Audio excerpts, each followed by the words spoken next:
Good morning, guys. How are we all doing? So Dan from Trading with Dan here. This is our Bitcoin morning update. If you guys wouldn't mind smashing that like button, we will go straight over to those charts. So yeah, Bitcoin on the 1 hour, Bitcoin on the 4 hour. Bitcoin on the 4 hour first. As you can see, we attempted to break out that ascending triangle. That was why I had it on the 1 hour, because you could just see that ascending triangle more clearly, as you can see here. Attempted to break to the upside. Obviously had a nice well, it was a bit of a crazy move. I watched it in real time. It was just after I did my video last night. We pumped up, then we got wicked all the way down to basically at the bottom side of our trend line again, and then pumped all the way back up again, and then yeah, I mean subsequently hovered around there and then dropped back down. So yeah, we played it out. So that's formation's done. But we came down to our horizontal that we've actually got drawn in here, that we've had in wicked just below that, and then got supported by that at the moment. So yeah, can we hold basically this this mid-range area of this lower zone, or are we gonna have to, well, not have to, but are we gonna come down and test around the 10,000? Sorry, it's not the mid zone. Here's the mid zone, the 10,200 area. But yeah, no, this level here, are we going to hold this level? Can we stay basically testing the underside of this resistance, and then potentially break it and make a move up? Obviously we can do, but yeah, I mean, if we lose this level, we've got this level or then this level. So we've got to keep an eye on that. But again, I keep saying this, I'm sure you guys are getting fed up with me saying it, but yeah, we've got to watch the dollar and we've got to watch stock markets. And if we have a look at the dollar, we now fully and formally have a well, a 94 handle. So there we have it, 94 handle this morning. As you can see,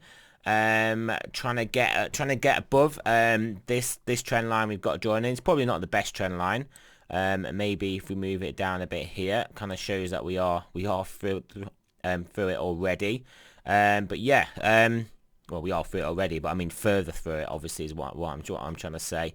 But yeah, obviously dollar looking pretty good. So I mean, if it can keep going up, excellent. If it does get back below, well, if it gets back below, I would say 93.80, we could be looking at a swing failure above this very important level, this key level, and then yeah, we could then well, play some downside towards the low 93s, and then obviously decide what we're going to do here. But what I will say is stock market is holding on pretty well with this dollar movement, as you can see here. But again, an ascending wedge is a bearish pattern. So it looks like the dollar's obviously breaking out the top of its ascending wedge. If we just go whiz back over to the dollar again, you can see dollar look like it. This is obviously a larger time frame ascending wedge. You can see it's breaking above it, but on the S&P futures at the moment, because the cash market is not open, you can see we are still well within this ascending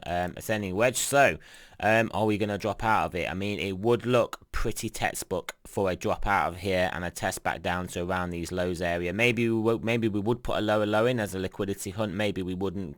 We would put a higher low in as the buying comes in. But that is is a pretty bearish looking formation, guys. But maybe we can at least hold this level and stay in this range and work our way up. But yeah, I mean, like I said, whilst the dollar's going up, obviously it's going to be difficult. But I guess whilst the dollar's going up, it means it's got its potential to then come down from a higher height, which then could further fuel stocks. Obviously, what is not liking this dollar move, flat out not liking this dollar move, is gold and silver. As you can see, they sort of put in a bit of a bull flag, and yeah, proceeded to move lower, which is roughly to basically the target of the formation now. I remember drawing it and saying that obviously we weren't quite at the target, but we pretty much are now, and pretty much the same in silver now. But yeah, I mean, these are obviously looking pretty toppy. I mean, if we're going to reverse these and start to go back up, well, firstly, obviously we need the dollar down, but we'll probably have to play some sideways here. I don't think we're just going to reverse and go straight back up. I mean, the bias is clearly to the downside. We'll have a quick look at our Ethereum as well, Ethereum USD. Yeah, I mean, it's in its bear flag, but not really made a move yet. I will put a horizontal in here. I think we have got a similar horizontal drawn in Bitcoin. horizontal in here. Obviously this is the level to watch. Lose this level, I mean, and then I guess the trend line, that trend line is a target, which will be roughly coming in around 300, so a nice round number as well. And as you can see on the Bitcoin pairing, the Satoshi pairing, yeah, you can see we are basically sat on that level as well. So I mean, this is looking very sort of pagoda, head and shouldery. You've got like your small shoulder, your big shoulder, your head, your big shoulder, your small shoulder, and are we gonna come all the way down? I mean, that's what it looks like. That is what this looks like it's going to do. Not necessarily has to do that, but that does look like what it's going to do. So yeah, let's go back to Bitcoin. Let's have a quick whiz through the time frames, see if we have any incoming TD9s. So yeah, we got a 12-hour coming in about 24 hours. 2 more candles. Well, actually the 9 candle will be in just over 12 hours. Once this candle closes will be the 8, and then once the 8's done we'll be on the 9, because that's how numbers work. And yeah, nothing on the daily. Let's have a look at the 2 daily, the buy daily. Weekly is obviously not going to show anything, and again back to this 2 weekly. Is this all we're playing out, guys? Are we still bullish? Are we still looking good, but we are just playing out a bi-weekly 9? I mean, it is very likely, guys. Obviously the last bi-weekly 9 basically sent us down, but yeah, I mean, like I said, conditions were a bit different here. And obviously we had the as you guys know what we had basically, and even if we have a look at this bi-weekly 9, this is ignoring this, not we should ignore it, but obviously we know what happened here to cause this, and if that hadn't happened, maybe we kept on going up. But basically we had the bi-weekly 9, and then we came down to quite a relevant level of support, as you can see, and then did attempted to bounce off there, and then yeah, we got stopped in our tracks. But there's nothing to say that couldn't have then turned it around and kept on going. I mean, obviously our relevant level of support is a lot higher than it was here before. No real relevant levels of support. I guess we did have this around 10,000, and that did break pretty convincingly, and then strangely rally straight back up again and then come back down. I mean, this was pretty difficult market trading, as you can see, based on a bi-weekly anyway. But yeah, anyway, all I'm saying is we could potentially just have the bi-weekly 9 give us a pullback, and then yeah, carried on upwards. But obviously we had the you know what, the thing that shall not be named. Right, let's have a look at the stochastics over to the 4-hour. Other stochastics going to help us. 4-hour looking pretty weak here, looking like it wants to come and swoop back down. But hey, if we get above 10,500, stocks are looking good this morning. So they could drag us up anyway. Obviously 10-hour turning back up still. 12-hour still coming down, so obviously 12 hours the cheat codes. So if this does put in the bottom and start to come up, then we could be looking pretty good. Daily not looking good. Didn't even get into critical zone, but yes, the daily not looking good. 2-day starting to look a bit weaker now. 3-day is starting to turn.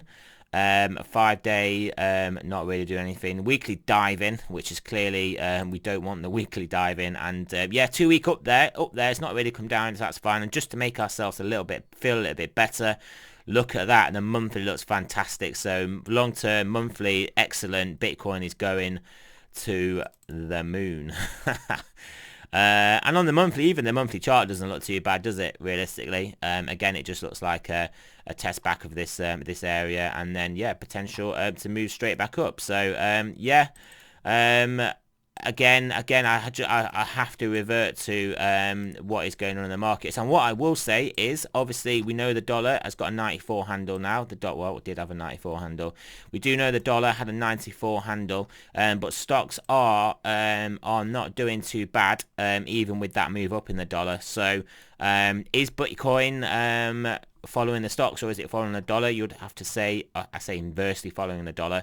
You'd have to say it's following stocks more so at the moment, because obviously this dollar move up is bearish for Bitcoin, and Bitcoin still, it hasn't really reacted to this move up along with stocks. So what that tells me is that other currencies are obviously struggling relative to the dollar, and still it is a useful holding, holding stocks or Bitcoin against those dollars, but clearly that isn't the case with gold and silver. So yeah, obviously that does fly in the face of that narrative. So we are getting bifurcated signals, bifurcated macro signals in the markets, which is to be expected, seeing as we are at an inflection point where potentially the stock market rally is done and we're going to go in a multi-month, multi-year bear market. Potentially the dollar sell-off is done and we're going to go in a multi-month, multi-year upward market. Potentially the move up in gold and silver is done and then we're going to go into a multi-month or multi-year. I mean, we're at an inflection point where people are going to be making their decisions within this zone and acting accordingly. So yeah, we basically got that playing out. Things aren't as clear cut as they have been the past few months. So that's basically what is pretty much happening in the market right now. So there we go. This is not a financial advice. I'm not a financial advisor. Always do your own research, guys, and I will speak to you guys later on today.